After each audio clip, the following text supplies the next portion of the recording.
राधे राधे बच्चों, आप सबके सामने फिर से आ गए हैं आपके डोरेमोन भैया। ठीक, आज का लेक्चर जो होगा वो लेक्चर नंबर 5 होगा। लेक्चर नंबर 5 होगा। ठीक, लेक्चर नंबर 5 शुरू करने से पहले एक अनाउंसमेंट है। जैसा कि मैंने पिछले वीडियो में बताया था कि मेरे पास ऑप्शन नहीं है क्वेश्चन देने का, लेकिन कल रात में मेरे दिमाग में एक आइडिया आया कि क्यों ना एक टेलीग्राम चैनल बनाया जाए। तो मैंने टेलीग्राम चैनल बनाया। उस टेलीग्राम चैनल बनाने के बाद मैंने इस चैप्टर का रियल नंबर जो चैप्टर है उसका 50 क्वेश्चन का एक असाइनमेंट बनाया हूं, जो आप लोगों को प्रोवाइड करूंगा कब, जब ये चैप्टर पूरी तरह से कंप्लीट हो जाएगा। ठीक, आप लोग टेलीग्राम ज्वाइन कर लीजिएगा। टेलीग्राम का लिंक हम डिस्क्रिप्शन बॉक्स में डाल देंगे, वहां से आप टेलीग्राम ज्वाइन कर लीजिएगा। ठीक, देखिए, जब भी कोई भी चैप्टर पूरी तरह से कंप्लीट हो जाए मेरे तरफ से, जब मैं बोल दूं कि चैप्टर कंप्लीट हो गया है, तब हम वो जो होगा असाइनमेंट, वो हर चैप्टर का असाइनमेंट आपको प्रोवाइड करा देंगे। ठीक है, तो अब आपको क्वेश्चन प्रैक्टिस के लिए भी सोचना नहीं है। ठीक, जो भी होगा सब यही करवा देंगे। जो भी करवा रहे हैं वो एकदम सफिशिएंट है। उसके बाद कोई भी बुक करने का जरूरत नहीं है। उसके बाद क्या बोल रहे हैं कि जो भी क्वेश्चन होगा उसका आंसर उस सीट में आंसर भी लिखा रहेगा। आंसर का क्वेश्चन का सॉल्यूशन नहीं लिखा रहेगा, सिर्फ आंसर लिखा रहेगा, ताकि आप बनाएं तो मैच करें कि आंसर सही आया कि नहीं आया। अगर एक आध क्वेश्चन का आंसर गलत हो जाए तो बता दीजिएगा, कोई दिक्कत नहीं, उसमें हम सुधार कर देंगे। ठीक है, शायद लाइक कटा था आगे।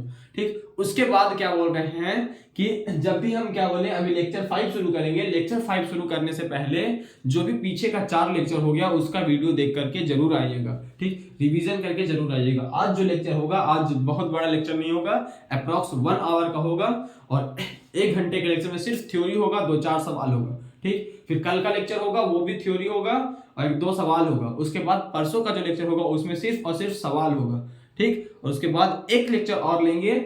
उसके बाद उस लेक्चर में क्या करेंगे, सिर्फ प्रैक्टिस सेशन करेंगे। जितना भी क्वेश्चन होगा, हो सकता है वो सब प्रैक्टिस करा देंगे और फिर ये चैप्टर खत्म हो जाएगा। ठीक, तो लास्ट लेक्चर इस चैप्टर का थोड़ा सा बड़ा अप्रॉक्स 2 आवर का होगा, जिसमें हम सारा इंपॉर्टेंट सवाल जो रह गए हैं या फिर बाकी आने वाला सवाल है वो करवाएंगे। ठीक, तो आज लेक्चर नंबर 5 शुरू करते हैं। ठीक, उससे पहले पानी को यहाँ पे लाकर रख लेते हैं, क्योंकि बोलते बोलते ना प्यास लग जाएगी, तो पानी को यहाँ पे लाकर रख लेते हैं। ठीक है, चलिए लेक्चर नंबर 5 में हम लोग क्या पढ़ेंगे। लेक्चर नंबर 5 का हेडिंग जो टॉपिक है वो आपके बोर्ड पे लिखा हुआ है। लेक्चर नंबर 5 में पढ़ेंगे यूक्लिड डिवीजन लेमा। देखिए, यूक्लिड डिवीजन लेमा बोलता क्या है। यूक्लिड डिवीजन लेमा क्या बोलता है कि कोई भी 2 पॉजिटिव नंबर ए और बी है। क्या बोले कि कोई भी 2 पॉजिटिव नंबर ए और बी है, मतलब एक नंबर ए है और एक नंबर बी है, उसको हम किस फॉर्म में लिख सकते हैं। 1 मिनट दीजिएगा, बस फोन को फ्लाइट मोड पे डाल देते हैं। ठीक है, फ्लाइट मोड पे नहीं डालेंगे तो किसी न किसी चीज का मैसेज आते ही रहेगा। हाँ, हो गया।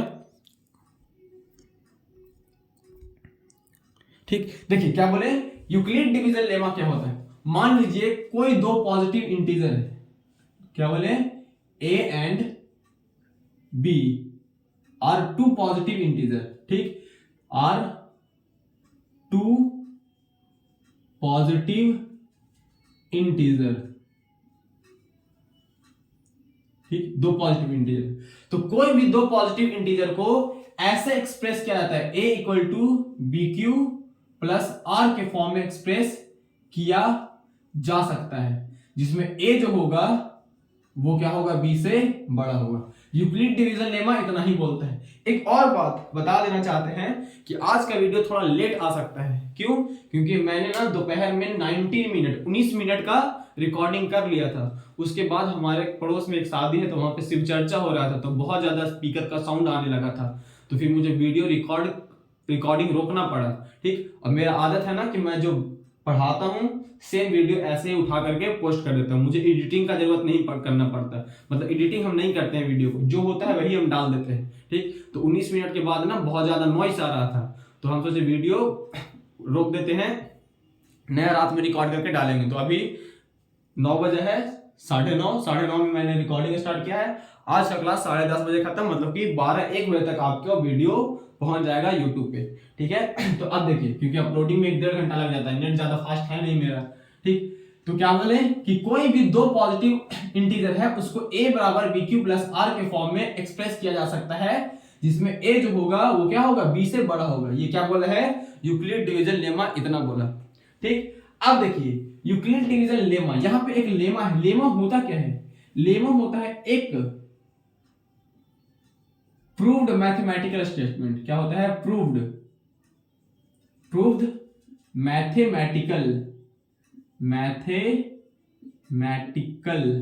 Mathematical statement. ठीक, यूजिंग दिस स्टेटमेंट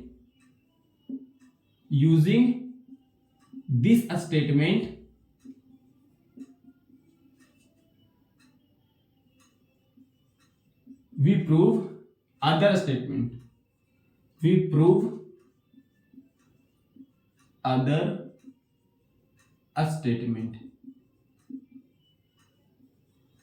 स्टेटमेंट। क्या बोले कि लेमा जो होता है वो एक पहले से प्रूव किया हुआ स्टेटमेंट है। उस स्टेटमेंट का यूज करके अगर हम किसी और दूसरे स्टेटमेंट को प्रूव करते हैं। लेमा के बारे में बस इतना ही जानना, और कुछ नहीं जानना है। बस यूक्लिड डिवीजन क्या बोलता है कि कोई भी a और b दो पॉजिटिव इंटीजर है, उसको a और b क्यू के a बराबर b क्यू प्लस आर के फॉर्म में लिख सकते हैं, जिसमें a क्या होगा, b से बड़ा होगा।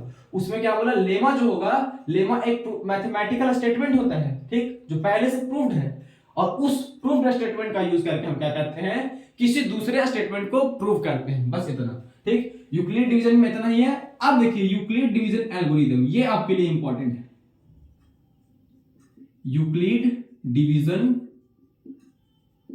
एल्गोरिथम देखिए ये इंपॉर्टेंट है, यहां से आपका टॉपिक एकदम इंपॉर्टेंट हो जाता है आज का। ठीक, क्या बोले यूक्लिड डिवीजन एल्गोरिथम क्या है। देखिए यूक्लिड डिवीजन एल्गोरिथम बोलते हैं क्या है कि अगर a और b दो पॉजिटिव इंटीजर है, ठीक, तो उन दो पॉजिटिव इंटीजर का HCF हम निकाल सकते हैं किसका यूज करके, यूक्लिड डिवीजन का यूज करके। मतलब ये बोलता है we can find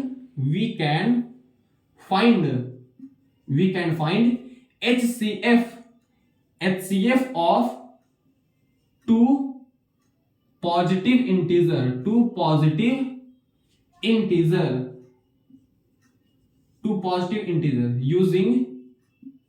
using Euclid division।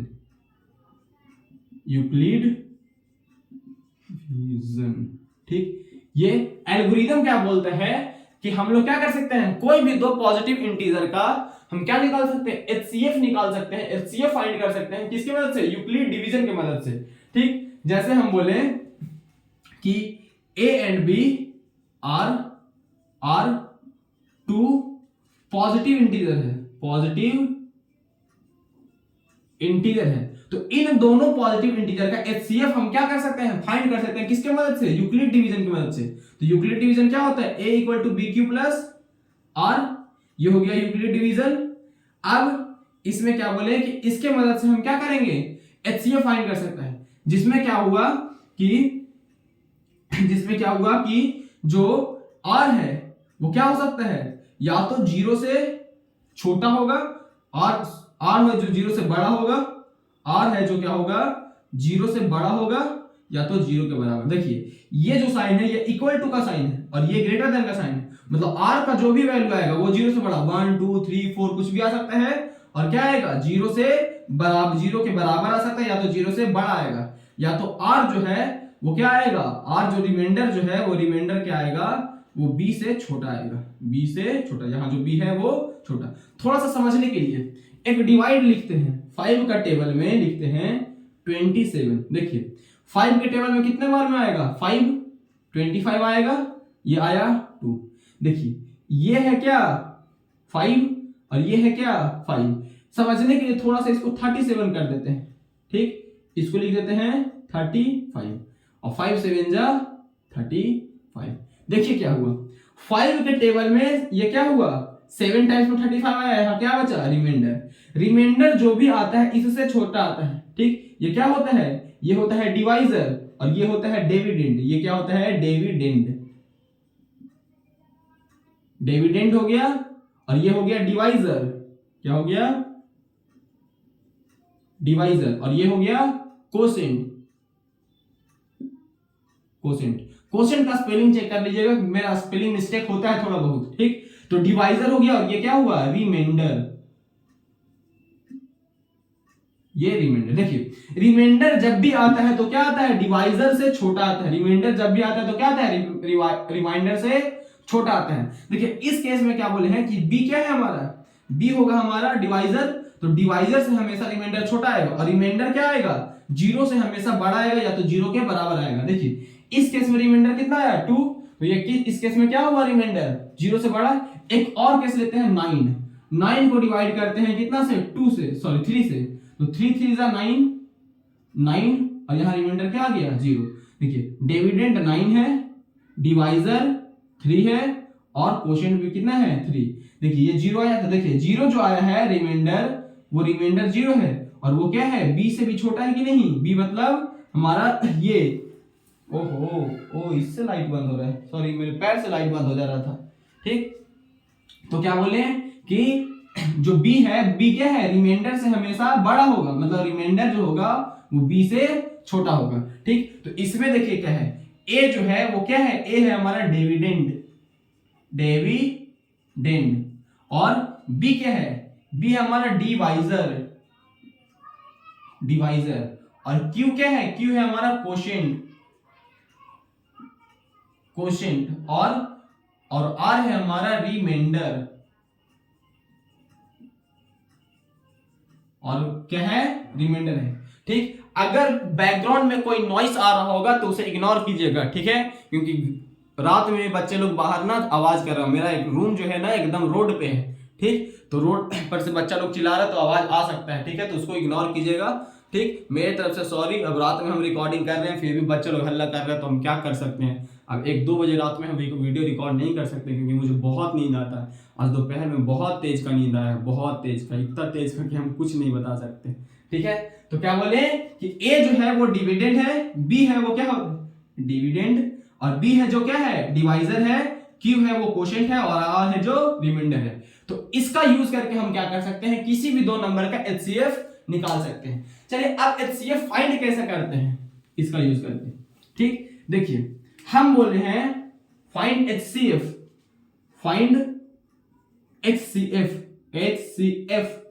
Of 25 and 35। ये 2 नंबर हो गया, 2 पॉजिटिव इंटीजर। इन 2 पॉजिटिव इंटीजर का क्या निकालना है, एचसीएफ निकालना है यूजिंग यूक्लिड डिवीजन, ठीक, using Euclid division,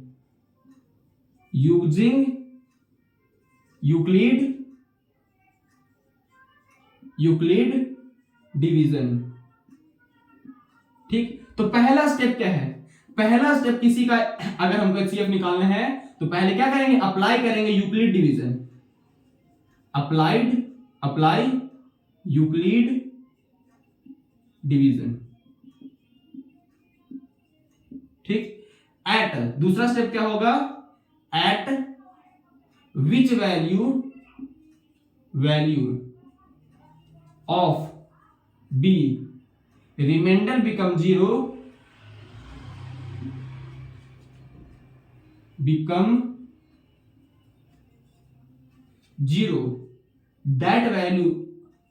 that value of B is HCF, या फिर B HCF, ठीक। तीसरा, if remainder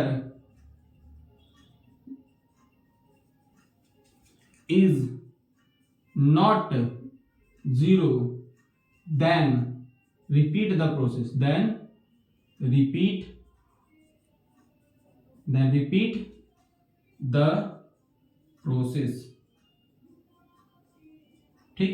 देखिए क्या बोले कि अगर हमको 2 नंबर का एचसीएफ और एचसीएफ निकालना है, किसके मदद से, यूक्लिड डिवीजन की मदद से, तो सबसे पहले यूक्लिड डिवीजन अप्लाई करना पड़ेगा, ठीक। फिर b के जिस वैल्यू पे रिमाइंडर 0 आ जाता है, रिमाइंडर्स बिकम 0, तो दैट वैल्यू ऑफ b का वही वैल्यू क्या होगा, एचसीएफ। अगर एचसीएफ और अगर रिमाइंडर 0 नहीं आता है तब उसी प्रोसेस को क्या करेंगे, रिपीट करेंगे। अब प्रोसेस रिपीट कैसे करना है, ठीक, इतना लिख लीजिए, उसके बाद हम ऊपर लिखते हैं, ठीक।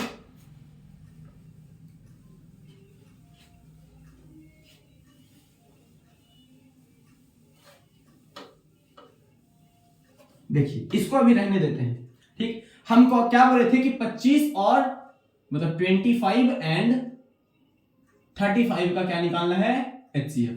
अभी यहां एक बात लिखे थे यूक्लिड डिवीजन एल्गोरिथम में कि A जो होना चाहिए वो B से बड़ा होना चाहिए। मतलब A हो गया हमारा 35 और B हो गया हमारा 25। A B से बड़ा हो गया। अब अप्लाई करना है क्या, यूक्लिड डिवीजन। यूक्लिड डिवीजन क्या बोलता है, A बराबर BQ प्लस R, जिसमें A का वैल्यू कितना रख देंगे, 35 रख देंगे, ठीक, इक्वल टू B का वैल्यू क्या रख देंगे, 25 रख देंगे। अब देखिए यहां पे सोचना है, ठीक, यहां पे सोचना है कि इसको कितना से मल्टीप्लाई करें कि 35 से कम आए या फिर 35 आ जाए। तो अगर 2 से मल्टीप्लाई करते तो 50 आ जाता, तो 50 35 से बड़ा हो जाएगा।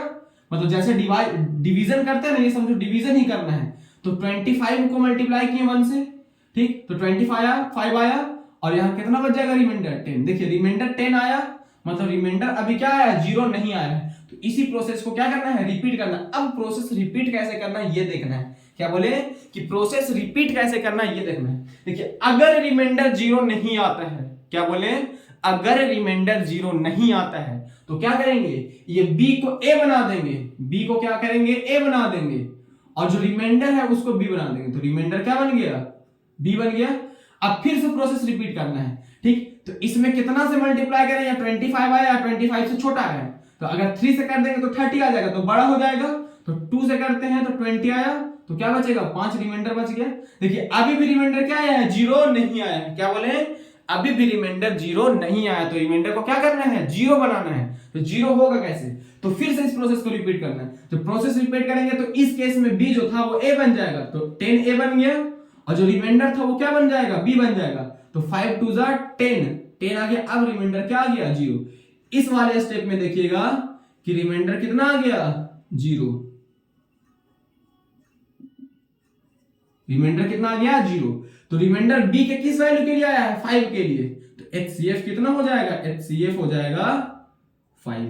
तो क्या बोले कि B के जिस वैल्यू के लिए रिमाइंडर 0 आ जाता है, B के जिस वैल्यू के लिए रिमाइंडर 0 आ जाता है, B का वही वैल्यू क्या होता है, उन दोनों नंबर का HCF होता है। अब एक दो सवाल, ठीक, आशा करते हैं समझ में आ गया होगा, ठीक। अब सवाल देखिएगा, जैसे HCF निकालना है 144 एंड 36 का, ठीक। तो A हो गया ये, क्योंकि A का वैल्यू क्या है, बड़ा होना चाहिए, तो बड़ा हो गया, और B हो जाएगा क्या, 36। तो यूक्लिड डिवीजन लगाएंगे, A बराबर BQ plus R, using Euclid,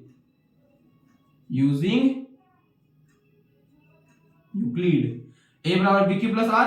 A equal to कितना हो जाएगा, 144 हो जाएगा, B कितना हो जाएगा, 36 इंटू Q। अब देखो Q ही हमको सोचना है, इसमें क्या मल्टीप्लाई करें कि 144 से छोटा है। देखिए 30 30 90, 30 चौके कितना होता है, 120 होता है। अगर 4 से गुना करेंगे तो 120 हो जाएगा, मतलब ये तो इतना पे ही आ गया। देखिए 4 से 36 4 एकदम सेम नंबर आ गया। 6 चौके 24 के 4 हाथ में बचा 2, और 6 चौके 3 चौके 12 और 2 14, 144। मतलब अगर 4 से करेंगे तो रिमाइंडर कितना आ गया, 0। तो B के किस वैल्यू के रिमाइंडर आया है, B का वैल्यू कितना है, 36। तो B इक्वल टू 36, मतलब B का वैल्यू 36 हो गया, मतलब HCF भी हमारा क्या हो जाएगा, HCF भी हो जाएगा 36। B का वैल्यू 36, तो इसी वैल्यू पे क्या हो गया, HCF भी 36 हो गया। अगला एक दो सवाल और करेंगे, ठीक। अगला मान लीजिए ये दिया है 256 एंड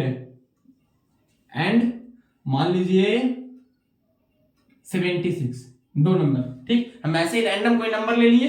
देखिए A का वैल्यू कितना है, 256, और B का वैल्यू कितना है, 76।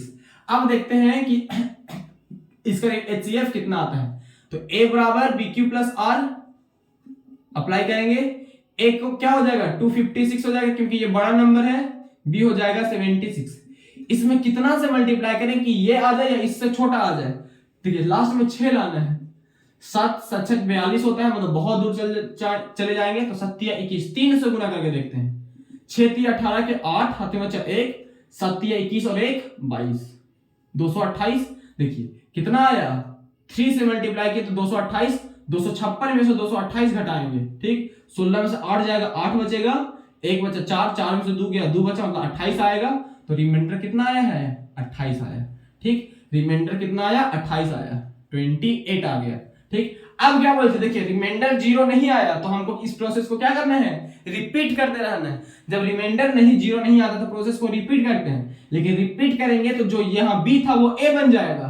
तो b जब था जो a बन गया, और जो रिमाइंडर था वो क्या बनेगा, b बनेगा, ठीक। अब देखिए 28 को कितना से मल्टीप्लाई करें कि ये आ जाए इससे छोटा, 2 3 इस, मतलब कि 28 दूनी 56 होता है, मतलब 2 से मल्टीप्लाई करेगा, ठीक। तो 28 76 में से 56 घटाएंगे, 56 घटाएंगे तो ये 0 और 2 20, तो कितना आया, 20 आया, कितना आया, 20। देखिए अभी भी रिमाइंडर 0 नहीं आया, तो इस प्रोसेस को क्या करना है, फिर से रिपीट करना है। तो प्रोसेस रिपीट करेंगे तो जो b था वो क्या बनेगा, a बनेगा। तो 28 a बन गया, और ये जो रिमाइंडर था वो b बनेगा। अब इसमें कितना से गुना करें कि ये आ जाए या फिर इससे छोटा, तो 20 को 1 से गुना करेंगे तो 20 आएगा प्लस 8, ठीक। अभी भी रिमाइंडर 0 नहीं आया, तो इसमें कितना बार करना पड़ेगा, तो ये 20 यहां आ जाएगा, और ये 8 बन जाएगा b, और 8 दूनी 16 और 4 20, ठीक। अभी भी रिमाइंडर जब 0 नहीं आया तो इसको फिर से रिपीट करेंगे, तो 8a बन जाएगा और 4b बन जाएगा, 4 दूनी 8 प्लस 0।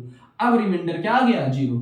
तो रिमाइंडर 0 आया तो b का कौन सा वैल्यू है, 4 है, तो HCF कितना हो जाएगा, 4 हो, ठीक। तो ये हो गया आंसर।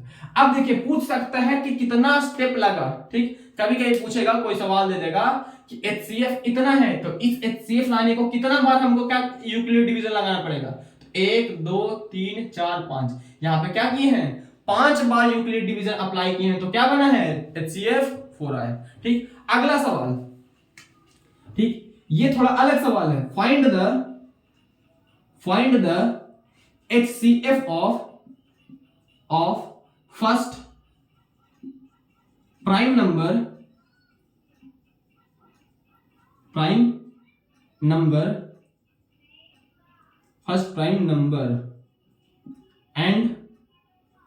first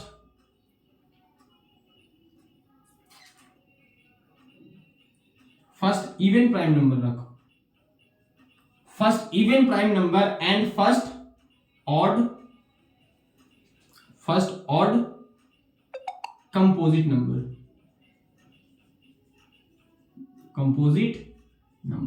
देखिए क्या बोले, find the HCF of first prime number and first odd composite number. देखिए प्राइम नंबर एक लौता 2 है जो इवन है। प्राइम नंबर का मतलब क्या, प्राइम नंबर वो नंबर होता है जिसके सिर्फ 2 फैक्टर होते हैं। तो प्राइम नंबर जो इवन है, वो क्या है, सिर्फ और सिर्फ 2 है। और कंपोजिट नंबर किसको बोलते हैं, कंपोजिट उसके बोलते हैं जिसके 2 से ज्यादा फैक्टर हो। तो क्या बोला है, first odd composite number. Odd composite number पहला कौन है, देखिए 3 भी पहला ऑड नंबर 1 है, दूसरा ऑड नंबर 3 है, ठीक। यहां पे नहीं लिखते हैं, यहां से फिर कंफ्यूज हो जाएगा।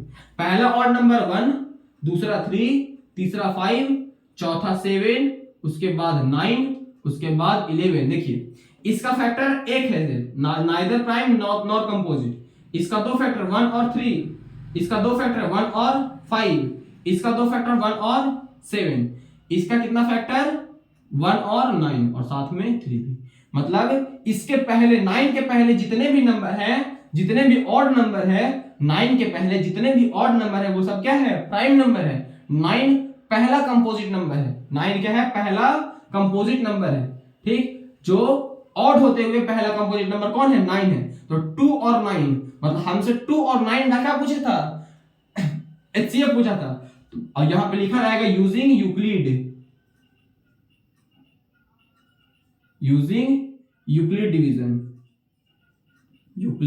डिवीजन, ठीक। तो सबसे पहले क्या करेंगे, यूक्लिड डिवीजन अप्लाई करेंगे। A बराबर BQ प्लस R। A कौन होगा, 9 होगा क्योंकि 9 बड़ा है, बी कितना, बी कौन होगा, बी हो जाएगा 2, 2 4 जा 8 प्लस 1। ठीक, अभी रिमाइंडर 0 नहीं आया तो इस प्रोसेस को फिर से रिपीट करेंगे। तो क्या बोले थे, जो ए था वो, जो बी था वो ए बनेगा, तो 2 बन गया, और जो रिमाइंडर था वो बी बनेगा, तो 2 1 जा, तो 2 2 जा 1 2 जा 2 हो गया, और प्लस 0, मतलब इसका HCF कितना आएगा, 1 आएगा, HCF 1 आएगा। ठीक, अब आशा करते हैं कि यूक्लिड डिवीजन में कोई भी प्रॉब्लम नहीं आएगा। ठीक, इसमें जो भी बाकी सवाल होगा वो हम सारा करवा देंगे। ठीक, इसमें बहुत सारा सवाल, बहुत वैरायटी ऑफ सवाल आएगा। ठीक, जो सीबीएसई बोर्ड में नहीं है, लेकिन हम सब पढ़ाएंगे, एवरीथिंग पढ़ाएंगे। ठीक, देखिए अब अगला टॉपिक पढ़ना है हमको, रैशनल नंबर और इरैशनल नंबर। ठीक, रैशनल क्या होता है, इरैशनल क्या होता है। ठीक, यूक्लिड डिवीजन इतना ही था, लेकिन इसमें बहुत तरह तरह के वैरायटी ऑफ क्वेश्चन आ सकते हैं। ठीक है, तो वो सब हम करवाएंगे, टेंशन नहीं लीजिएगा। ठीक, बस थ्योरी समझ में आ जाना चाहिए। ठीक, अब देखिए शुरू करते हैं क्या, रैशनल नंबर और इरैशनल नंबर। सबसे पहला रैशनल नंबर, रैशनल किसको बोलते हैं, रैशनल नंबर। देखो कोई भी वैसा नंबर जिसको तुम फ्रैक्शन के फॉर्म में लिख सकते हो, उस नंबर को क्या बोलते हैं, रैशनल नंबर। मतलब वो कोई भी नंबर जो फ्रैक्शन के फॉर्म में होता है उसी को क्या बोलते हैं, रैशनल नंबर बोलते हैं। एनी नंबर या फिर rational number can be represent, या फिर that number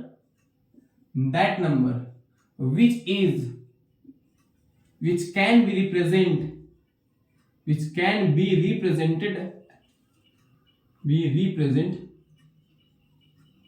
in the form of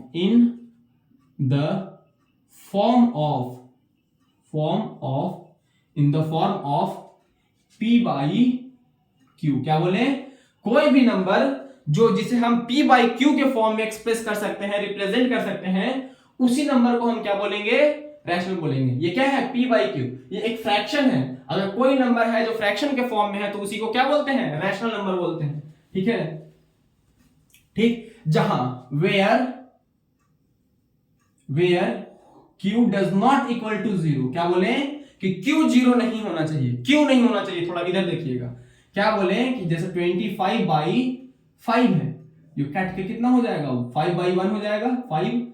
देखिए तो p बाई q के फॉर्म में है, अब ये p हो गया, मतलब इसके नीचे तो हमेशा 1 रहेगा, तो ये 5 बाई 1, तो ये रैशनल है। लेकिन हम ऐसे लिख दिए कि 5 बाई 0। ठीक, तो ये 0 का मतलब होता है नॉट डिफाइंड, मतलब ये नंबर डिफाइंड ही नहीं है ही नहीं। ठीक, तो इसको क्या बोलते हैं कि q जो होना चाहिए वो 0 नहीं होना चाहिए। अब रैशनल नंबर पे कुछ सवाल। अभी तक क्या बोले कि वैसा कोई भी नंबर, क्या, वैसा कोई भी नंबर जिसको हम p बाई q के फॉर्म में एक्सप्रेस कर सकते हैं, वही नंबर को क्या बोलते हैं, रैशनल नंबर बोलते हैं। अब रैशनल नंबर में जो q होना चाहिए, मतलब डिनोमिनेटर जो होता है वो डिनोमिनेटर 0 नहीं होना चाहिए। ठीक, जैसे हम लिख दिए एक नंबर 25 बाई 3। ठीक, तो ये क्या है, न्यूमरेटर है, और ये क्या है, डेनोमिनेटर। हिंदी में इसको अंश बोलते हैं, हर बोलते हैं। ठीक, तो 25 बाई 3 क्या है, एक रैशनल नंबर है, क्योंकि ये फ्रैक्शन के फॉर्म में है। ठीक, जिसमें डिनोमिनेटर क्या होना चाहिए, 0 नहीं होना चाहिए। अगर जिस नंबर का डिनोमिनेटर 0 हो जाता है वो नंबर नॉट डिफाइंड होता है, मतलब वो नंबर डिफाइंड ही नहीं है। ठीक, तो रैशनल नंबर का डेफिनेशन समझ में आ गया होगा। अब हम कुछ सवाल लिखते हैं। ठीक, फाइंड या फिर राइट R for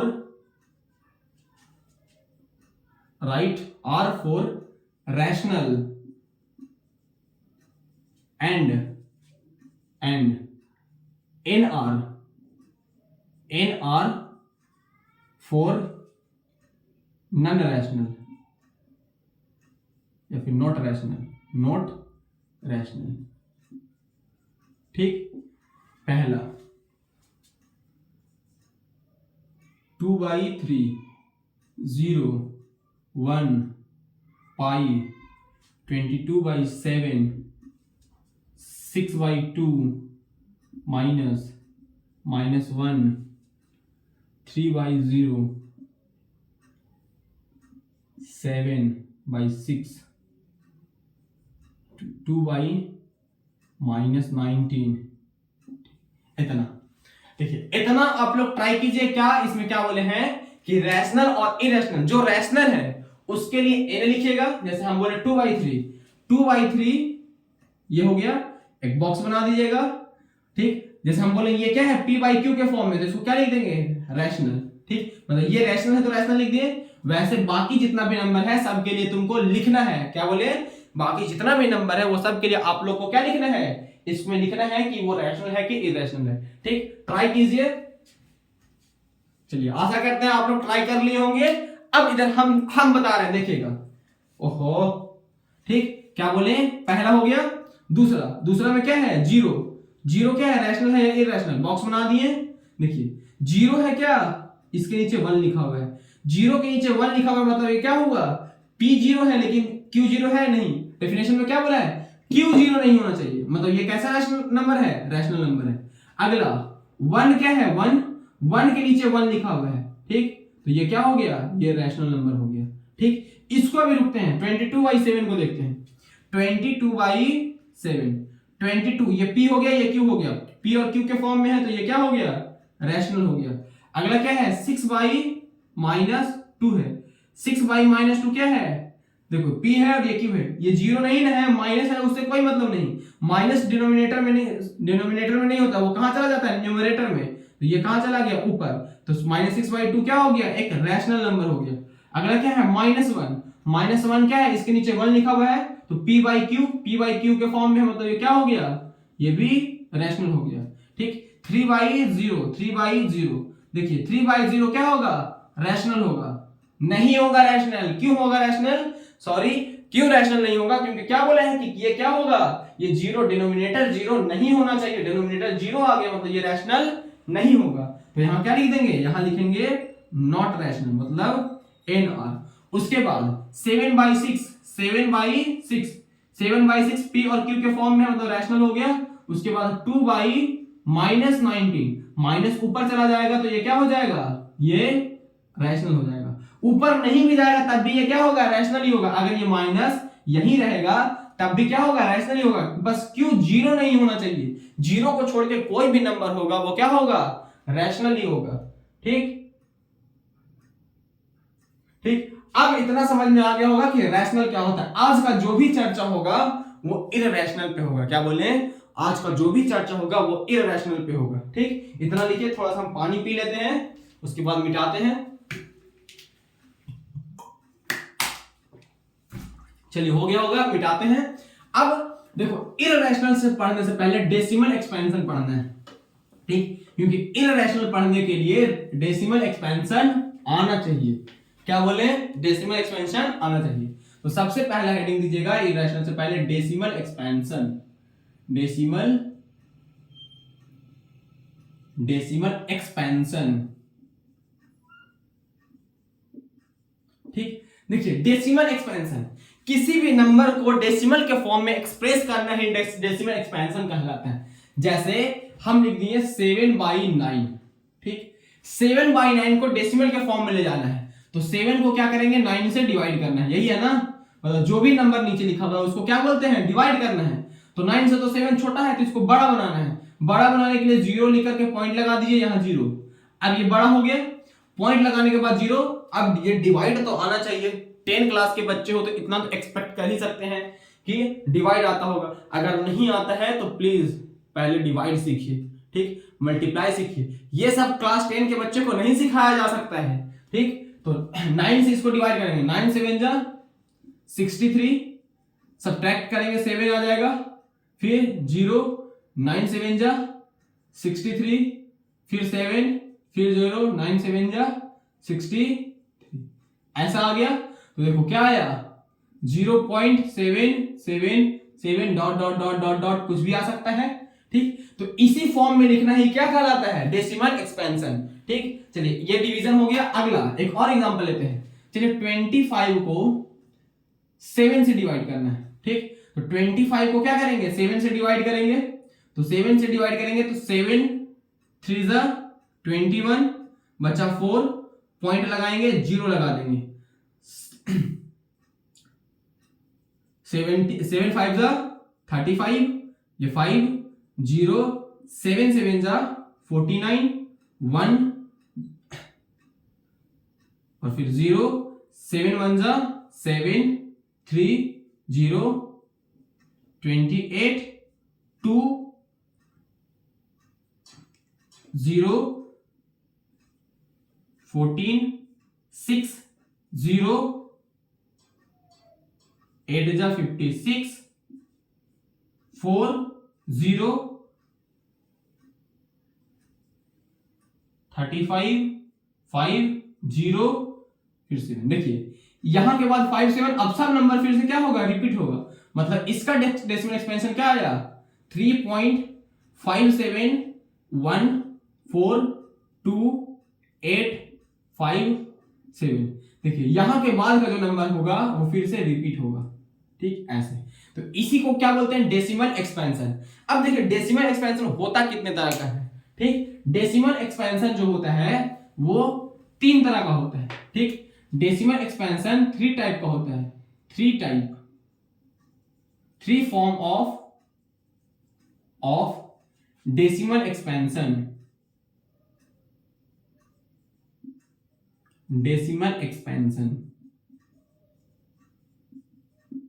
ठीक। किसी भी डेसिमल एक्सपेंशन, कोई भी डेसिमल एक्सपेंशन हो वो 3 तरह का होगा, ठीक। पहला जो होता है टर्मिनेटिंग, ठीक। क्या होता है, टर्मिनेटिंग। दूसरा क्या होता है, नॉन टर्मिनेटिंग।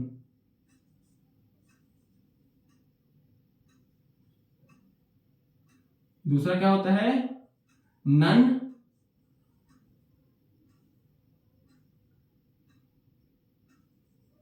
टर्मिनेटिंग, और वो रिपीटिंग होगा, ठीक। दूसरा क्या होता है, नॉन टर्मिनेटिंग रिपीटिंग, और तीसरा जो होता है वो होता है non terminating non repeating. Non terminating non terminating non repeating, non repeating.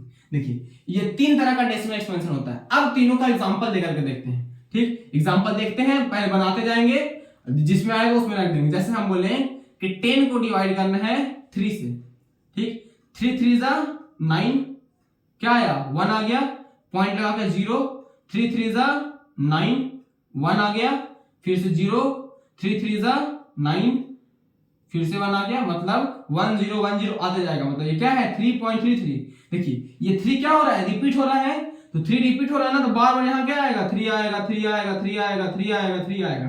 तो ये कैसा है, कभी खत्म होने वाला है, कभी खत्म नहीं होगा। तो ये कैसा है, नॉन टर्मिनेटिंग तो है कि खत्म नहीं होगा, लेकिन ये जो नंबर है वो बार बार क्या हो रहा है, रिपीट हो रहा है। क्या हो रहा है, नंबर बार बार रिपीट हो रहा है ना, तो वो नंबर क्या है, ये जो नंबर है 3 के बाद पॉइंट 3 3 3 3 3 3 3 3 3 3, वो क्या हो रहा है, रिपीट हो रहा है। तो ये जो है इसका डेसिमल एक्सपेंशन क्या है, नॉन टर्मिनेटिंग है, लेकिन कैसा है, रिपीटिंग है। मतलब ये जो इसका जो एग्जांपल होगा 10/3, 10/3, ये क्या हो गया, एग्जांपल हो गया किसका, इसका नॉन टर्मिनेटिंग रिपीटिंग का, जिसका क्या होगा 3.3 होगा। या फिर इसी को ऐसे लिख सकते हैं, ठीक, 3.333 डॉट डॉट डॉट, या और ऐसे लिख सकते हैं 3.3, और इसके ऊपर बार लगा देना है। बार लगा दिए इसका मतलब क्या होगा कि 3 अब बार बार क्या हो रहा है, रिपीट हो रहा है। पहला एग्जांपल हो गया। दूसरा एग्जांपल, ठीक, जैसे क्या बोले कि 335 को डिवाइड करना है हमको 6 से, ठीक।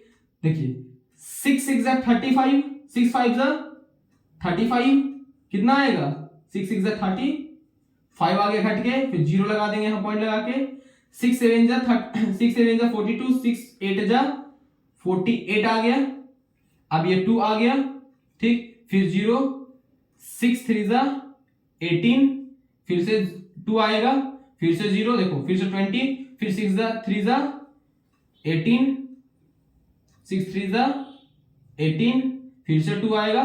मतलब अब इसके बाद 3 3 क्या होगा, रिपीट होगा। मतलब इसका जो डेसिमल एक्सपेंशन होगा वो क्या होगा, वो भी कैसा है, नॉन टर्मिनेटिंग है और रिपीटिंग है। अब रिपीट क्या हो रहा है, 3 रिपीट हो रहा है, मतलब इसको तुम ऐसे लिख सकते हो, जैसे ये डेसिमल एक्सपेंशन आया किसका, 6/35 का, 35/6 का, वो क्या आया 5.8 और 3 आया, जिसमें 3 क्या है, रिपीटिंग है, तो 3 के ऊपर बार लगाना, सब के ऊपर बार नहीं लगेगा, जो नंबर रिपीट होगा उसके ऊपर बार लगेगा। ठीक है, अगला कोई एग्जांपल और देखते हैं, जैसे मान लो 11, 21, 6 को 21 से डिवाइड करते हैं, देखिए 6 हो गया, 6 3 जा 18, ठीक, और ये क्या आ गया 3, देखिए 3 छोटा आ गया, पॉइंट लगा के 0 लगा देंगे, 6 5 जा 30।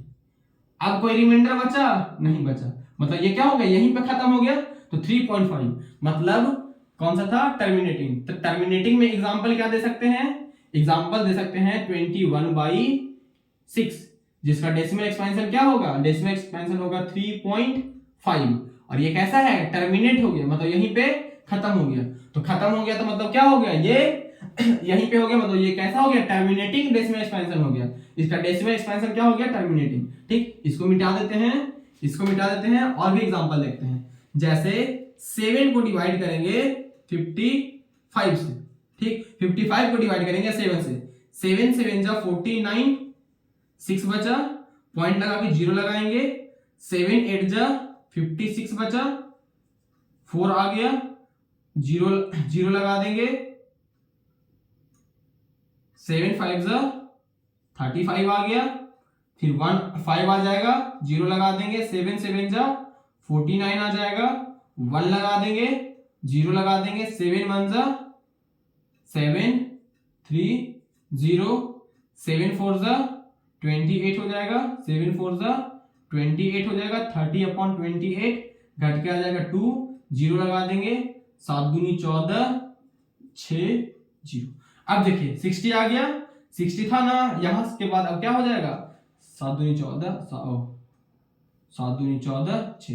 देखिए अब क्या होगा, यहां के बाद फिर से रिपीट होगा, तो इतना पूरा के पे क्या लग जाएगा बार, अब फिर से शुरू होगा, देखो फिर 60 आया, तो इससे छोटा कौन होगा, 56, 56 मतलब 7 8 जा 56, अब सारा नंबर रिपीट होगा, मतलब ये भी कैसा है, टर्मिनेटिंग है, सॉरी नॉन टर्मिनेटिंग है लेकिन रिपीटिंग है। ठीक, टर्मिनेट होने वाला ये मिला, ये मिला, ये क्या कैसा मिला, नॉन टर्मिनेटिंग रिपीटिंग मिला, नॉन टर्मिनेटिंग है मतलब खत्म नहीं होगा, और भी आएगा, लेकिन इतना नंबर बार बार बार बार बार बार क्या होगा, रिपीट होगा। ठीक, एक एग्जांपल और देखते हैं टर्मिनेटिंग का। ठीक, एक एग्जांपल और देखते हैं टर्मिनेटिंग का, जैसे 6 ले लिए, ठीक, अभी 6 का एक लिए थे ना, हाँ 6 का तो वो लिए हैं। ठीक, चलिए 3 का लेते हैं, ठीक, 11 लेते हैं, ठीक, 3 3 जा 9, 2 बचा, पॉइंट लगा के 0 लगाएंगे, ठीक, 3 6 18, सॉरी 2, हाँ 3 6 18, तो 2, देखिए ये फिर से रिपीटिंग आ जाएगा, इसको हटा देते हैं, 12 13 लेके देखते हैं, 3 को 13 से डिवाइड करेंगे, 13 से आएगा नहीं, 4 को लेते हैं, 4 5 6, 7 को लेते हैं, 7 से 9 से, चलो 9 से डिवाइड करते हैं 25 को, चलिए 9 और 25, देखिए 9 2 जा 18, कितना बचा 7 0, 7 0, पॉइंट लगा दिए तो 0 आ गया, 9 7 63, 6 3 7 0। ठीक, ये भी क्या हो जाएगा, फिर से 63 आएगा 7, मतलब ये क्या होगा, रिपीटिंग हो जाएगा। अगर इसके जगह पे हम 6 लेते तो कितना हो जाता है, 80 हो जाता। ठीक, मतलब वही हो गया कि ये भी क्या होगा, रिपीटिंग हो गया। ठीक, एक और देख लेते हैं, 6 लेकर के देखते हैं। ठीक, तो ये कितना हो जाएगा, 29 को 26 से 26 को अगर 9 से डिवाइड करेंगे, 26 को 9 से डिवाइड करेंगे तो 9 2 जा 18 और 8 बचेगा, फिर 0, 9 8 जा 72, फिर से वही हो जाएगा, रिपीटिंग हो जाएगा। ठीक, तो ऐसे ही सोचते हैं, तो क्या बोले कि देखिए ये टर्मिनेट हो गया। ठीक, ऐसे ही हम क्या करते हैं, ये क्या हो गया, टर्मिनेट हो गया। वैसे ही हम एक और नंबर लेके देखते हैं, आपको दिखाते हैं। ठीक, ये 100% टर्मिनेटिंग होगा। 2 को डिवाइड करेंगे 4 से, 8 आ गया, 1 पॉइंट लगा के 0, 2 5 जा 10, मतलब 9/2 भी क्या है, इसका डेसिमल एक्सपेंशन होगा 4.5। तो ये भी क्या है, ये भी हो गया टर्मिनेटिंग हो गया। तो इन दोनों का डेसिमल एक्सपेंशन कैसा है, टर्मिनेटिंग है। लेकिन नॉन टर्मिनेटिंग नॉन रिपीटिंग क्या होता है, कोई भी ऐसा डेसिमल एक्सपेंशन जैसे हम लिखते हैं 3.14762833167 यहाँ जीरो तो आ नहीं सकता, 5760 आ सकता है, देखिए। और उधर क्या लगाते हैं, ठीक, जीरो नहीं आना चाहिए, 3, ठीक। देखिए क्या बोले कि देखिए इसमें कोई भी नंबर है जो लगातार रिपीट नहीं हो रहा, 147628378, कोई भी नंबर लगातार रिपीट हो रहा है, जैसे 1 नहीं हुआ, 14 नहीं हुआ, 147 भी नहीं हो रहा है लगातार, 1476 भी नहीं आ रहा है, 14762 भी नहीं आ रहा है, मतलब यहाँ पे हर ऑड नंबर जो है वो अलग अलग आ रहा है, ठीक। और डॉट डॉट डॉट मतलब ये नंबर कभी खत्म ही नहीं होगा, dot dot dot dot dot dot dot dot dot, ठीक। तो ऐसे नंबर को क्या बोलते हैं, नॉन टर्मिनेटिंग नॉन रिपीटिंग, क्या बोलते हैं, नॉन टर्मिनेटिंग नॉन रिपीटिंग।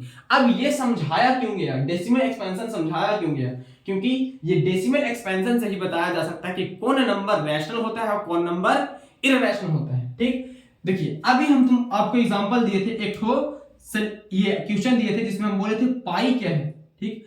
पाई एक इररेशनल नंबर है, क्या, irrational,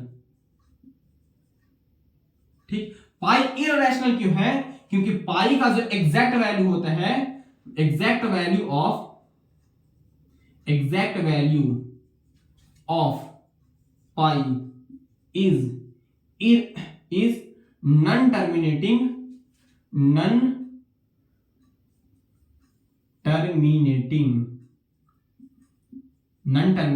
and non repeating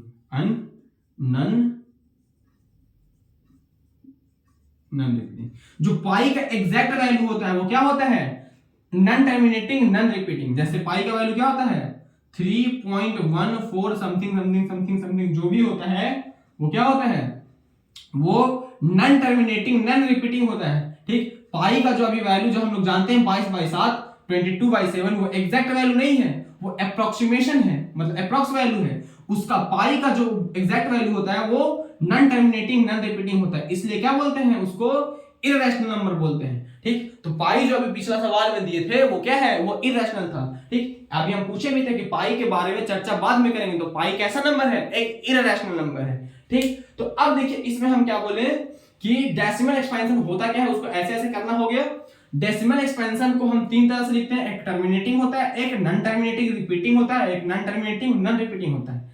terminating और नॉन टर्मिनेटिंग, क्या बोले, टर्मिनेटिंग और non terminating terminating and non terminating repeating जो होगा वो रैशनल नंबर होता है, और जिसका decimal expansion non terminating non repeating आ जाए, क्या बोले, जिसका decimal expansion non terminating non repeating आ जाए, उस नंबर को क्या बोलते हैं, इररेशनल नंबर बोलते हैं। तो अब शुरू करेंगे क्या, इररेशनल नंबर।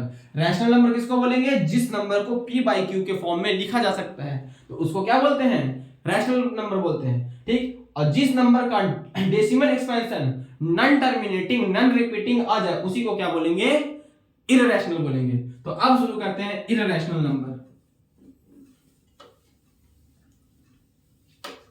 तो अब शुरू करते हैं क्या, इररेशनल नंबर, ठीक। अब शुरू करते हैं इररेशनल नंबर। ये चैप्टर का समझिए लास्ट टॉपिक के ऊपर आ चुके हैं, ठीक। अब जो भी एक दो लेक्चर में करेंगे सिर्फ और सिर्फ क्वेश्चन करेंगे, बहुत तरह का सवाल है इस चैप्टर में, ठीक। तो अब शुरू करते हैं इररेशनल नंबर। इररेशनल नंबर, देखिए इररेशनल नंबर क्या है, कोई भी नंबर, ठीक। इररेशनल को पहचानने का 3-4 तरीका है कि कोई भी नंबर रैशनल होगा कि इररेशनल नहीं होगा, ठीक। देखिए इररेशनल नंबर किसको बोलेंगे, दैट नंबर, ठीक, whose decimal expansion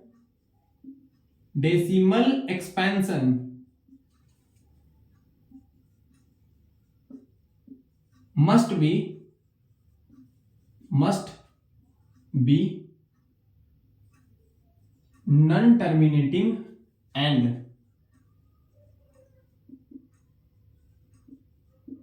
non terminating and non repeating.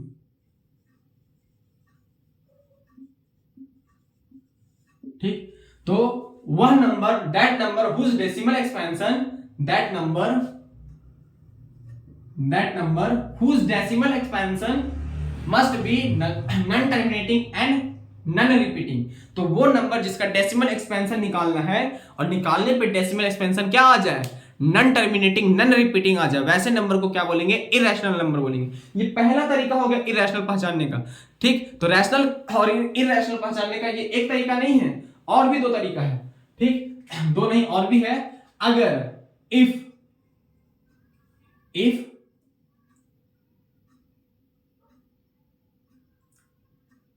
Any number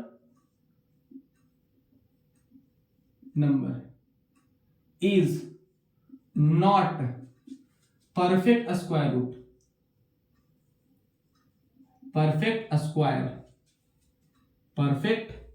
if any number is not perfect square under in the root, then that number is also irrational। देखिए क्या हुआ, क्या बोले, any number, कोई भी number is not perfect square in the root. अगर कोई number है उसको रूट के अंदर लिख दिए, ठीक, जैसे 3, रूट के अंदर क्या लिख दिए, 3, क्या लिखे, any number is not perfect square in the root. Root के अंदर अगर कोई नंबर है वो परफेक्ट स्क्वायर नहीं है तो उसको भी क्या बोलेंगे, इरेशनल नंबर बोलेंगे। ठीक, देखिए जैसे 3 क्या है, एक इरेशनल हो गया। क्यों, क्योंकि जो 3 है वो किसी का स्क्वायर नहीं है। ठीक, जैसे यहां लिख दिया रूट 25, तो रूट 25 क्या है, 25 जो है वो एक नंबर हो गया, तो any number is not perfect square. तो यहां पे ये जो 25 है वो क्या है, एक परफेक्ट स्क्वायर है। किसका परफेक्ट स्क्वायर है, ये 5 का है। तो जब परफेक्ट स्क्वायर रहे, जब कोई नंबर रूट के अंदर का कोई भी नंबर अगर किसी नंबर का परफेक्ट स्क्वायर है तो वो रैशनल होगा। अगर इरैशनल होना है तो उसको क्या होना चाहिए, परफेक्ट स्क्वायर नहीं होना चाहिए। जैसे हम यहां लिखेंगे रूट 3, अगला लिखते हैं रूट 2। रूट 2 किसी का नहीं है, मतलब रूट जो 2 है वो किसी का परफेक्ट स्क्वायर नहीं है, तो ये भी क्या होगा, इरैशनल होगा। अगला जो नंबर है लिख दिए मान लो 16 क्या है, एक परफेक्ट स्क्वायर है, तो ये क्या हो गया, रैशनल हो गया। ठीक, अगला लिखे रूट 1 क्या है, 1 का परफेक्ट स्क्वायर है, तो ये क्या हो गया, ये हो गया रैशनल। ऐसे पहचानते हैं। अगला जो तरीका है, any number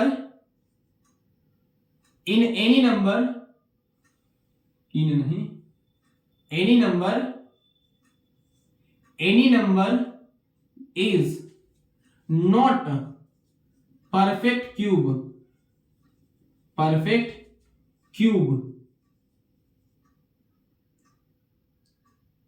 not any perfect cube in the cube root, then that number is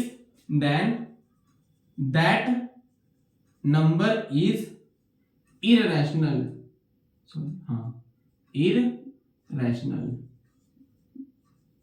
then that number is irrational। देखिए क्या बोले, any number is not perfect cube in the cube root. कोई नंबर है वो रूट के अंदर लिखा हुआ है, जैसे रूट 7 लिख दिए, और ये क्यूब रूट, तो क्यूब रूट में यहां 3 लिखा रहेगा। अगर कुछ नहीं लिखा हुआ तो वह स्क्वायर रूट है, क्या बोले, स्क्वायर रूट है। अगर यहां पे क्या लिखा हुआ है, 3 लिखा होगा तो वो क्यूब रूट है। क्यूब के अंदर जो भी नंबर लिखा हुआ है वो अगर किसी का क्यूब परफेक्ट क्यूब नहीं है तो वो क्या होगा, इररेशनल होगा। ठीक, अब ये भी दूसरा सवाल देखिए, यहां पे कंफ्यूज मत होइएगा, बस ध्यान में रखिएगा। ये रूट के अंदर 2 लिखे हैं, रूट के अंदर 2 क्या है, इररेशनल या रैशनल। ठीक, ये तो क्या हो गया, इररेशनल। ठीक, ये 2 लिखे हैं, अगर यहां 3 लिख दिए तब भी ये क्या है, इररेशनल है, क्योंकि 2 किसी का परफेक्ट क्यूब नहीं है। ठीक, अगला लिखते हैं √8 और यहां लिख दिए हैं 3। देखिए √8 है, इसका वैल्यू होगा 2। क्या बोले 2, क्योंकि ये क्या है 2 का परफेक्ट क्यूब है, मतलब इसको ऐसे लिखा जा सकता है 2 इंटू 2 इंटू 2, और ये कैसा क्यूब रूट है, ये कैसा रूट है क्यूब रूट है। तो जब भी क्यूब के अंदर रूट के अंदर 3 नंबर सेम होता है तो उसका क्यूब रूट क्या हो जाएगा, वो 2 का परफेक्ट क्यूब होगा। ठीक, मतलब रूट से 3 नंबर एक साथ बाहर निकालेंगे तो उसका वैल्यू क्या हो जाएगा 2। तो ये क्या हो गया, ये हो गया रैशनल नंबर, रैशनल नंबर। अगर यहां पे समझ में नहीं आया है तो फिर से देखिएगा, एक और नंबर लिखते हैं 125। ये क्या है क्यूब रूट है। 125 किसका क्यूब है, 5 का क्यूब है। किसका है, 5 का, मतलब 5 का क्यूब है। 5 का क्यूब का मतलब 5 को 3 बार लिख करके मल्टीप्लाई कर दीजिए। 5 5 25, 25 5 125, कितना आएगा 125। मतलब ये जो 125 है वो 5 का क्या है, परफेक्ट क्यूब है। तो परफेक्ट क्यूब है मतलब ये क्या आएगा, इसका वैल्यू आएगा 5। तो ये क्या हो गया, रैशनल नंबर हो गया, रैशनल नंबर। ठीक, वैसे ही यहां पे क्या रहता, 4 रहता। ठीक, ऐसा रहता 4, तो रूट के अंदर 4 लिखा हुआ है। ठीक, अगर यहां पे क्यूब रूट 3 लिख दिया, ठीक, तो ये क्या होगा, ये भी इररेशनल होगा। क्या होगा, इररेशनल, क्योंकि ये क्यूब रूट है। अगर ये स्क्वायर रूट रहता, यहां सिर्फ ये 3 नहीं रहता, तब ये क्या होता, रैशनल होता। अगर ये क्यूब रूट लिखा हुआ है मतलब √4, क्यूब √4 क्या होगा, एक इररेशनल नंबर होगा। समझ में आया। तो रैशनल इररेशनल पहचानने का 3 तरीका। पहला, कोई भी नंबर हो उसका डेसिमल एक्सपेंशन अगर नॉन टर्मिनेटिंग नॉन रिपीटिंग आ रहा है तब वो क्या होगा, इररेशनल होगा। दूसरा, कि कोई भी नंबर रूट के अंदर है, अगर वो परफेक्ट स्क्वायर नहीं है तब भी वो क्या होगा, इररेशनल होगा। अगर कोई नंबर क्यूब रूट के अंदर है, क्या बोले, अगर कोई भी नंबर क्यूब रूट के अंदर है, वो नंबर किसी नंबर का परफेक्ट क्यूब नहीं है, तब भी वो क्या होगा, इररेशनल होगा। आशा करते हैं इतना समझ में आ गया होगा। अब देखिए क्या होगा। ठीक, अब जो भी पढ़ेंगे, अब जो भी हमको करना है, सिर्फ क्या करना है, सिर्फ सवाल करना है। आज के लिए एक टॉपिक छोटा सा, ठीक,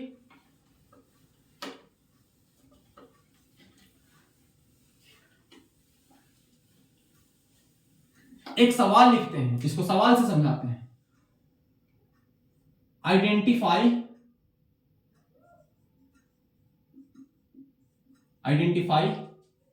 decimal expansion of given number is terminating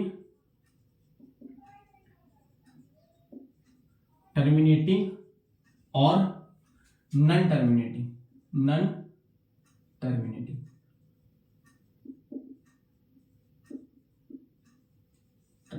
देखिए इस टॉपिक से हम सिर्फ ये बता सकते हैं कि कोई भी नंबर तुमको जो दिया है, कोई भी रैशनल नंबर दिया है, वो उसका डेसिमल एक्सपेंशन टर्मिनेटिंग होगा कि नॉन टर्मिनेटिंग होगा, बस यही। ठीक, टर्मिनेटिंग रिपीटिंग होगा कि नॉन टर्मिनेटिंग नॉन रिपीटिंग होगा, ये नहीं बताया जा सकता। सिर्फ ये बताया जा सकता है कि जो भी नंबर दिया गया है उसका डेसिमल एक्सपेंशन टर्मिनेटिंग होगा या नहीं होगा। जैसे एक एग्जांपल लिखते हैं हम, बहुत बड़ा नंबर 7632। ठीक, ये बहुत बड़ा नंबर है, ठीक, मेरे लिए। ठीक, इसका हम डेसिमल एक्सपेंशन लिख दिए 25। ठीक, अब हमको ये चेक करना है कि इसका डेसिमल एक्सपेंशन टर्मिनेटिंग होगा कि नॉन टर्मिनेटिंग होगा। तो इसके लिए क्या होता है, एक रूल होता है। ठीक, अब इसको डिवाइड करके नहीं देखना होता। ठीक, नहीं देखना होता, क्या बोले कि डिवाइड करके नहीं देखना होता। तो क्या करना होता है कि इसको नीचे वाला जो नंबर दिया गया, जो भी डिनोमिनेटर में नंबर दिया गया है, उसको क्या कीजिए, प्राइम फैक्टराइज कीजिए। तो क्या करना होता है, प्राइम फैक्टराइज करना होता है। तो क्या करेंगे, डिनोमिनेटर को प्राइम फैक्टराइज करेंगे। प्राइम फैक्टराइज करेंगे तो 5 25 5 5 तो प्राइम फैक्टराइजेशन कितना आ गया, इसका जो प्राइम फैक्टराइजेशन आ गया 2762, ये आ गया 5 का पावर 3। ठीक, देखिए अगर डेसिमल एक्सपेंशन, अगर प्राइम फैक्टराइजेशन क्या करना है, डिनोमिनेटर के प्राइम फैक्टराइजेशन में 5 आए, ठीक, और 2 आए, ठीक, 5 आए और 2 आए, मतलब 5 का पावर कुछ हो और 2 का पावर भी कुछ हो, ठीक, तब उसका डेसिमल एक्सपेंशन क्या होगा, टर्मिनेटिंग होगा। फिर से सुनिएगा, ठीक, देखिए इसके डेसिमल एक्सपेंशन में क्या आया है, ठीक, इतना आया, ठीक, अभी इतना ही रहने देते हैं। एक और सवाल, ठीक, 7 6 2 3 7 8 9 5 ऐसे हो गया। इसका डेसिमल एक्सपेंशन लिखते हैं, जैसे हम लिख दिए 80 लिख दिए, ठीक, क्या बोले, पहले डिनोमिनेटर को प्राइम फैक्टराइज कीजिए, प्राइम फैक्टराइज करेंगे तो 80 हो गया। 80 का प्राइम फैक्टराइजेशन कितना होगा, 2 40 2 20 2 10 2 5 हो गया।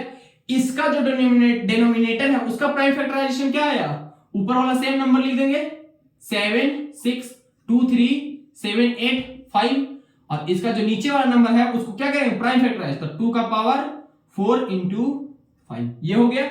देखिए जिस नंबर के प्राइम फैक्टराइजेशन में, जिस नंबर के डिनोमिनेटर के प्राइम फैक्टराइजेशन में अगर 2 और 5 दोनों आ जाए, ठीक, 2 और 5 दोनों आ जाए और इसका 5 और 2 का पावर बस क्या होना चाहिए, 0 नहीं होना चाहिए, तब उस नंबर का जो डेसिमल एक्सपेंशन होगा वो क्या होगा, टर्मिनेटिंग होगा। क्या होगा, टर्मिनेटिंग होगा, टर्मिनेटिंग होगा। देखिए इसका जो डिनोमिनेटर है, इसका प्राइम फैक्टराइजेशन में 2 का पावर क्या आया, 4 आया, और 5 का पावर क्या आया, 1 आया। तो जिस नंबर का हमको टर्मिनेटिंग या नॉन टर्मिनेटिंग पता करना होगा, तो उस नंबर का क्या करेंगे, डिनोमिनेटर को हम प्राइम फैक्टराइज करेंगे। तो प्राइम फैक्टराइजेशन में अगर फैक्टर में 2 और 5 आया, ठीक, तभी उसका क्या होगा, डेसिमल एक्सपेंशन क्या होगा, टर्मिनेटिंग होगा। अगर 5 आया और 2 नहीं आया, 2 नहीं आया तो क्या आया, 2 नहीं आया तो वो क्या होगा, नॉन टर्मिनेटिंग होगा। क्या होगा, नॉन टर्मिनेटिंग होगा, ठीक। तो अब सवाल ये पूछेगा कि तुमको एक दे दिया, बस तुमको बताना रहेगा कि बिना कैलकुलेशन के बताइए कि ये क्या होगा, टर्मिनेटिंग होगा कि नॉन टर्मिनेटिंग होगा। एक और एग्जांपल से समझते हैं, ठीक है, 2 में भी किसी को समझ में नहीं आया होगा तो तीसरा में, ठीक, हम बहुत बड़ा नंबर लिखते हैं, 7 6 2 8 7 6 5 8 7 6 2 3 7 6 हो गया, ठीक। इसको हम डिवाइड करते हैं, मान लीजिए 105 से, कितना से, 105 से। तो क्या बोले कि इसको हमको चेक करना है कि ये नंबर है जो उसका डेसिमल एक्सपेंशन टर्मिनेटिंग आएगा कि नॉन टर्मिनेटिंग आएगा। तो 1005 को क्या करना है, प्राइम फैक्टराइज करना है। तो 2 आ जाएगा, सॉरी 5 से शुरू करेंगे, तो 5 2 10 0 5 1 5, ठीक। 3 से आ जाएगा, 3 6 18 2 3, और फिर ये कितना आ जाएगा, 3 3 7। देखिए इसका जो डेसिमल एक्सपेंशन आया वो इतना, ऊपर का सारा नंबर लिख देंगे और उसके बाद साइन ये वाला, तो इसका आया 5 का पावर 1 इंटू 3 का पावर 3 इंटू 7। देखिए इस नंबर के डेसिमल एक्सपेंशन, सॉरी इस नंबर के डिनोमिनेटर का डेसिमल, सॉरी इस नंबर के डिनोमिनेटर का प्राइम फैक्टराइजेशन में 5 तो आया है, लेकिन क्या आया, 2 नहीं आया। मतलब ये कैसा होगा,